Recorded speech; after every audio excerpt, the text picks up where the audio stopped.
സേഠ് പ്രഭുദാസ് ഗോവിന്ദദാസ് കൃത്യം 10 മണിക്ക് തൻ്റെ ഓഫീസിലെത്തുന്ന നിത്യപതിവുകാരനായതിനാൽ ജോലിക്കാരെല്ലാം അതിനു മുമ്പ് തന്നെ വരും. ജോലിക്കാരായി 10-30 പേരുണ്ട്. പഴകിയ കെട്ടിടത്തിനകത്ത് ലെഡ്ജറുകൾക്കും ടൈപ്പ്റൈറ്ററുകൾക്കും മുന്നിൽ അവർ സദാ ജോലിയിൽ വ്യാപൃതരാണ്.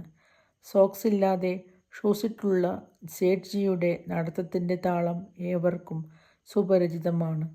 എല്ലാം കൃത്യമാണ്. ശിപായി ബീരേന്ദ്ര സിംഗ് കൃത്യം 9 മണിക്കു വരുന്നു. സേഠ്ജിയുടെ ക്യാബിൻ വൃത്തിയാക്കുന്നു. എയർ കണ്ടീഷണർ ഓൺ ചെയ്യുന്നു. മഹാത്മജിയുടെയും ശ്രീകൃഷ്ണൻ്റെയും ചിത്രങ്ങളിലെ മാലകൾ മാറ്റുന്നു. ഡൺലപ്പ് മെത്തയിലെയും നീണ്ടുരുണ്ട തലയണകളിലെയും ഉറകളും വിരികളും മാറ്റുന്നു.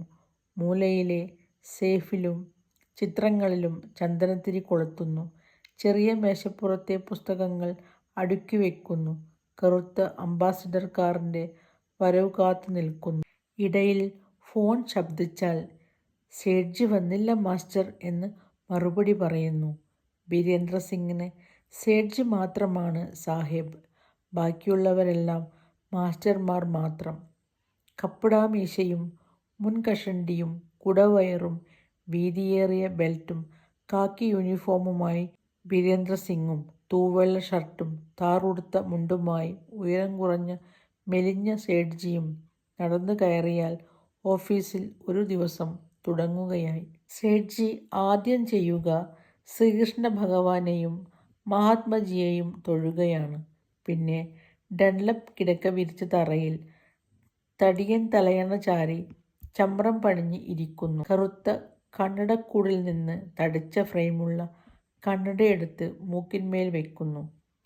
ചീഫ് അക്കൗണ്ടന്റ് നാരായണസ്വാമി തലേനാളത്തെ മൊത്തം കണക്കുകൾ എഴുതിയ പുസ്തകവുമായി ഹാജരാവുന്നു. പൊടിവലിച്ച് വിടർന്ന നാസാഗ്രങ്ങളും ഭസ്മം പൂശിയ ദേഹവും മുറിക്കയ്യൻ സ്ലാക്ക് ഷർട്ടും ആവശ്യമുള്ളതിനേക്കാൾ എത്രയോ തടിച്ച കാലുറയുമായി സ്വാമി കണക്കുകൾ വായിച്ചു കൊടുക്കുന്നു. മൊത്തമുള്ള 50 വയസ്സിൽ 47 കൊല്ലം നടന്ന സംഭവങ്ങളുടെയും പഠിച്ച കാര്യങ്ങളുടെയും കൃത്യമായ ഓർമ്മ സ്വാമി ഏത് കമ്പ്യൂട്ടറിനേക്കാളും കണിശമായി സൂക്ഷിക്കുന്നു. വല്ലപ്പോഴുമൊരിക്കൽ ടെലിഫോൺ ശബ്ദിക്കുന്നു. സ്വാമി അതെടുക്കുന്നു. അച്ചടിക്കാവുന്ന ഇംഗ്ലീഷിൽ കാര്യം ചോദിക്കുന്നു. അത്യാവശ്യമെങ്കിൽ മാത്രം ടെലിഫോൺ സേഠ്ജിക്ക് കൊടുക്കുന്നു. സേഠ്ജി അക്ഷോഭ്യനായി വളരെ കുറച്ചു മാത്രം പറയുന്നു.